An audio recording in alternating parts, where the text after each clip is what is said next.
আসসালামু আলাইকুম, রাজু আছি আপনাদের সাথে। কি অবস্থা সবার? সো আজকে আমার সামনে যে ফোনটা দেখতে পাচ্ছেন এই ফোনটা হচ্ছে Redmi 9 পাওয়ার। এই ফোনটাতে সমস্যা হচ্ছে ফোনটা চালু হচ্ছে না, চার্জও নিচ্ছে না। সো কাস্টমার আমাকে যেটা বললো যে ভাইয়া ফোনটা চার্জ হচ্ছে না। সো আমি চেক করে দেখার পর দেখলাম এটাতে চার্জ হচ্ছে না। পরবর্তীতে যখন ফোনটা খুলি তখন দেখি যে আসলে ফোনটা পাওয়ারের সমস্যা, মানে টোটালি ডেড কন্ডিশনে আছে। সো আজকের এই ভিডিওতে আমরা এই ফোনটার এই সমস্যাটি সমাধান করার চেষ্টা করব। সো কথা বাড়াবো না, চলুন শুরু করা যাক আমাদের আজকের এই ভিডিও। সো প্রথমেই আমি কিন্তু ফোনটা খুলে সমস্যার সমাধান করার চেষ্টা করেছি। পরবর্তীতে ভাবলাম যে যেহেতু সমস্যার সমাধান করতেছি একটা ভিডিও করেই ফেলি। কারণ হচ্ছে কাস্টমার যখন আমাদের কাছে একটা ডেড ফোন নিয়ে আসে আমরা কিন্তু ফুল মাদারবোর্ড চেক করে তারপর কিন্তু সমাধান করি। সেক্ষেত্রে অনেকেই কি করে মাদারবোর্ডের বিভিন্ন জায়গায় ঘাটাঘাটি করে ফেলে, কিন্তু সমস্যা থাকে এক জায়গায় কিন্তু কাজ করে অন্য জায়গায়, এরকমও হয়ে থাকে। সো এই ফোনটার ক্ষেত্রে আমি দেখেছি যেটা তা হচ্ছে তেমন কোনো কাজ করা নেই, একদম ফ্রেশ মাদারবোর্ড ছিল। সেজন্য আমি চিন্তা করলাম যে সমস্যাটা কোথায় আপনাদেরকে যদি আমি একটু ভালো করে দেখাই তাহলে পরবর্তীতেও এই সমস্যা হইলে আপনারা ডাইরেক্টলি এখানে কাজ করতে পারবেন।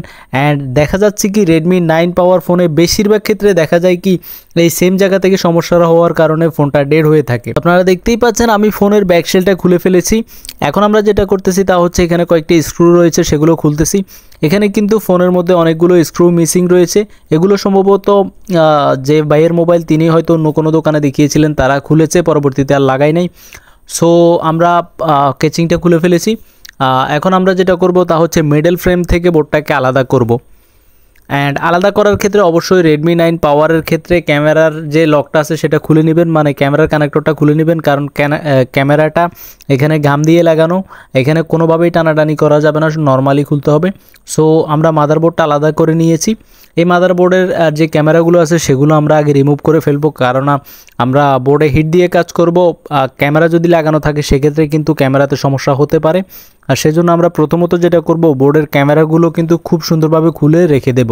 আর আরেকটা কথা হচ্ছে Redmi 9 পাওয়ার ফোনে ডেড ইস্যু খুব কমন একটা সমস্যা। মানে Redmi 9 পাওয়ার ফোন 10টা ফোন আসলে 10টা ফোনের মধ্যে 9টা ফোনেই কিন্তু ডেড ইস্যু এই সিম্পল এক জায়গা থেকেই হয়, অন্যান্য জায়গা থেকেও হয়, তবে 10টা ফোন আসলে 9টাই কিন্তু এই সেম জায়গা থেকে ডেড হয়। সো আমি যদি আপনাদেরকে একটু ভালো করে দেখাই কোথায় সমস্যা, তাহলে আপনারা দেখতেই পাচ্ছেন আমি স্টিলের মধ্যে কিন্তু আগে সুন্দরভাবে বোর্ডটাকে বসিয়ে নেব, যাতে করে আমরা যখন কাজ করব বোর্ডটা যেন নাড়া না খায়। সো সুন্দরভাবে বসানোর পর আমরা আপনাদেরকে দেখানোর চেষ্টা করব যে আসলে সমস্যাটি কোথায়। আর আরেকটা কথা হচ্ছে আপনাদের কাছে যদি Redmi 9 পাওয়ার ফোন ডেড ইস্যু নিয়ে আসে তাহলে আপনারা সরাসরি পাওয়ার আইসি অথবা CPU এমএমসিতে যাবেন না, আপনারা আগে দেখবেন সমস্যাটা কোথায় বা ইউটিউবে সার্চ দিয়ে দেখবেন। কেননা Redmi 9 পাওয়ার ফোনে যদি ডেড ইস্যু আসে তাহলে বেশিরভাগ ক্ষেত্রে কিন্তু এই ছোট পার্টস থেকে সমস্যা হয়।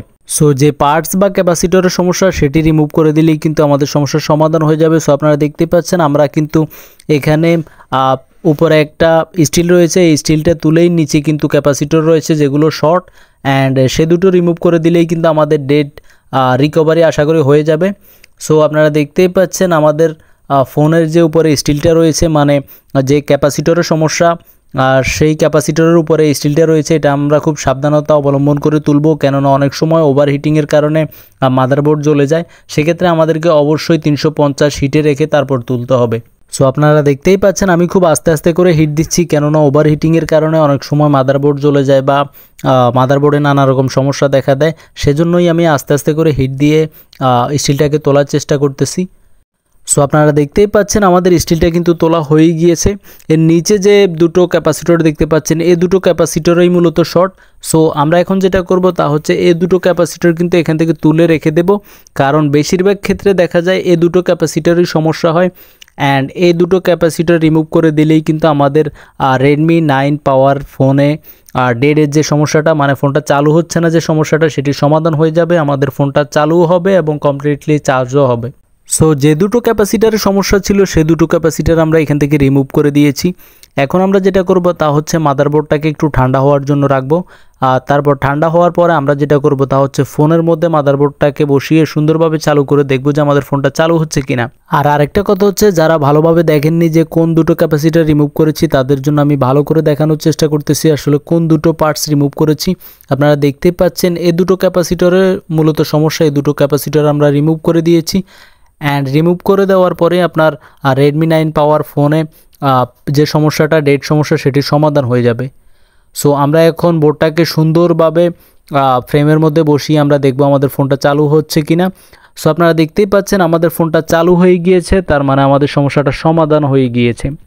সো গাইস আজ পর্যন্তই। ভিডিওটি ভালো লাগলে লাইক করবেন, বন্ধুদের সাথে শেয়ার করবেন অ্যান্ড অবশ্যই আমাদের চ্যানেলটি সাবস্ক্রাইব করে পাশে থাকা বেল আইকনে ক্লিক করে রাখবেন পরবর্তী ভিডিও নোটিফিকেশন সবার আগে পাওয়ার জন্য। আজ পর্যন্তই, ধন্যবাদ।